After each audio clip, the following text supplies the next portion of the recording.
a WikiVidi documentaries production. Don't forget to like and subscribe. Enjoy.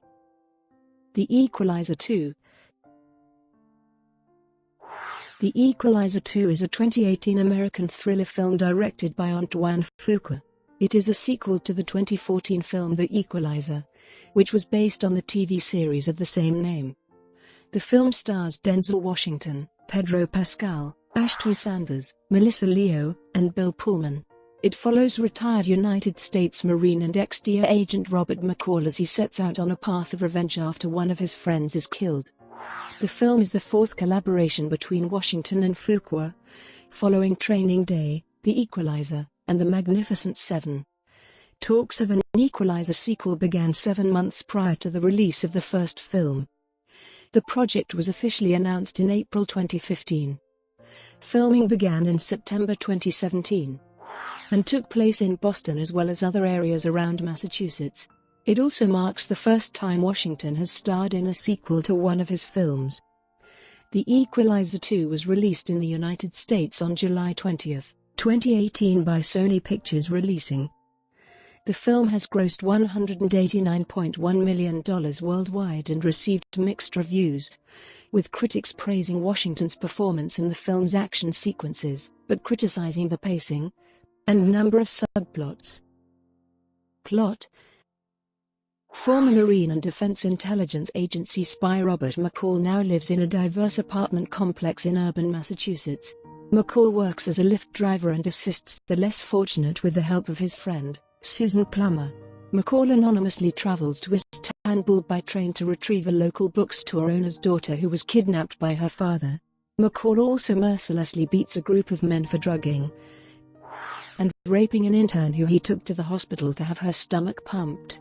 McCall also helps Sam Rubenstein, an elderly Holocaust survivor who is looking for a painting of his sister. The two siblings were separated when they were transported to different camps by the Nazis, but the painting is found to be auctioned off and Sam cannot prove that he owns the painting.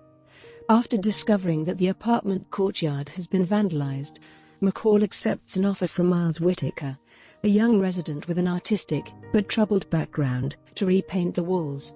One day, Susan and DEA operative Dave York, McCall's former teammate, are called to investigate an apparent murder-suicide of an agent and his wife in Brussels.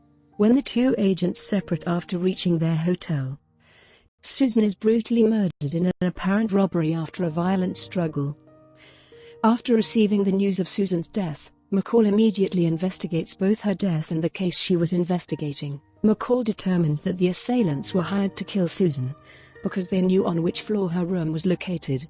McCall also determines that the murder-suicide incident into which Susan was looking was, in fact, a murder, and that Susan's death is connected to it. McCall informs York of his findings. During one of his shifts driving, McCall encounters an assailant who attempts to kill him while posing as a passenger. McCall kills the assailant and retrieves his phone to collect information on who sent him. The following morning, McCall visits York's home, appearing to need assistance in breaking through a military-grade encryption on the assailant's phone. However, McCall has already broken the encryption and phones York with the phone. McCall tells York that he knows York ordered a hit on both him and Susan. York admits having done this and divulges that he himself finished off Susan, as the two assailants failed to kill her. York states that Susan would have figured out that he was behind the killing of the agent and his wife in Brussels.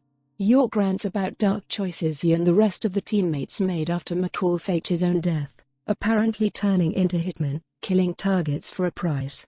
McCall meets with the three remaining teammates Resnick, Ari, and Kovac and threats are exchanged. Resnick and Ari head to Susan's house to kill her husband Brian. However, McCall intercepts Brian before the team can find him. York and Kovac later infiltrate McCall's apartment, capture Miles, and deduce where McCall will go next. As a hurricane moves in, McCall returns to his seaside hometown and readies himself for York and his team. The town has been evacuated and cordoned off due to the hurricane, but York shoots the state trooper guard to get in. Kovac, Ari, and Resnick go after McCall as York situates himself at the town's watchtower in a sniper's position. Kovac enters a tackle shop and is killed with a harpoon gun. When Harry heads toward the seaside, he is disturbed by pictures of Susan that he sees along the way. Catching him off guard, McCall stabs him and leaves him mortally wounded. McCall enters his wife's old bakery to lure in Resnick, who is killed after the flashbang he tossed into the building sets off a trap set by McCall. Enraged, York shoots at his car, which has Miles tied up in the trunk, and uses him as a hostage to lure McCall out, but he runs out of bullets after McCall foils his last shot. With the storm growing heavier, York is knocked down before being confronted by McCall atop the tower. McCall gets the upper hand, stabs York, and shoves him over the edge, killing him. Having landed on the rocky shore, York's body is washed away by the very strong waves caused by the storm. McCall retrieves Miles from the trunk and takes him to his old house to treat his wounds. Back in Massachusetts, Susan's information about Sam's sister's painting helps McCall to reunite Sam with his long-lost sister. Miles finishes repainting the apartment complex, returns to school, and focuses on his art. When designing a superhero on the bus, a commuter asks him what the superhero is like, and Miles describes McCall's role as the Equalizer. McCall, having moved back into his old house, looks out towards the calm sea. Production. On February 24, 2014, 7 months before the release of The Equalizer, it was announced that Sony Pictures and Escape Artists were planning a sequel, with Richard Wenk penning the script again. In early October 2014, Antoine Fuqua stated that there would be a sequel to the film only if audiences and Denzel Washington wanted it. He said it was an interesting character, and that the sequel could have more of an international flavor. On April 22, 2015, Sony officially announced a sequel, with Washington returning to his role as vigilante Robert McCall. Fuqua's returning was not yet confirmed. In September 2016, producer Todd Black revealed that the script of the film was complete, and that Fuqua would return to direct, with shooting set to begin in September 2017. On August 21, 2017, Pedro Pascal was cast in an unspecified role. 2 days later, Melissa Leo and Bill Pullman were confirmed to reprise their roles from the first film, as Susan and Brian Plummer, and it was reported that the film would be produced by Jason Blumenthal, Black Washington, Steve Tisch, Mace Neufeld, Alex Siskin, and Tony Eldridge. On August 24, 2017, Ashton Sanders joined the film to play a character who comes to consider Washington's McCall a father figure. On March 25, 2018, it was revealed that Sakina Jaffrey had also been added to the cast. Filming. Principal photography on the film began in the South End area of Boston, Massachusetts, on September 14, 2017. Filming also took place on Lenshaw Drive in Lynn, Massachusetts, the Powder Point Bridge, as well as in Brand Rock, Massachusetts. While Sony and other publications reported the film was made on a net production budget of $62 million, Deadline Hollywood stated their sources insisted the cost was in the high $70 million range after Massachusetts tax credits. Box office.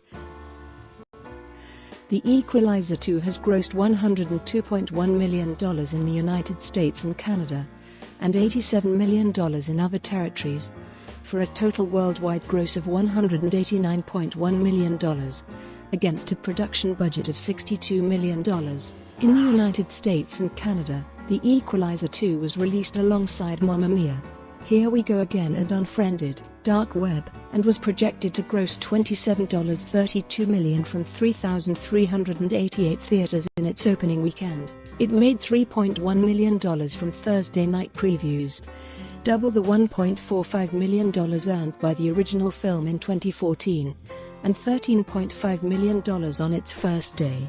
It went on to debut to $35.8 million, finishing first at the box office. It also bested the opening of the first film and was the third best domestic start for Washington.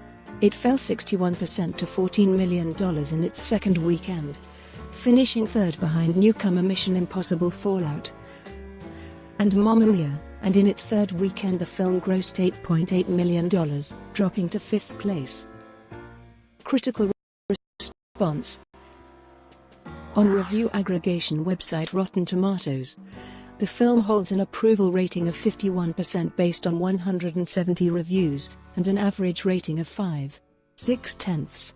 The website's critical consensus reads: The Equalizer 2 delivers the visceral charge of a standard vigilante thriller, but this reunion of trusted talents ultimately proves a disappointing case study and diminishing returns.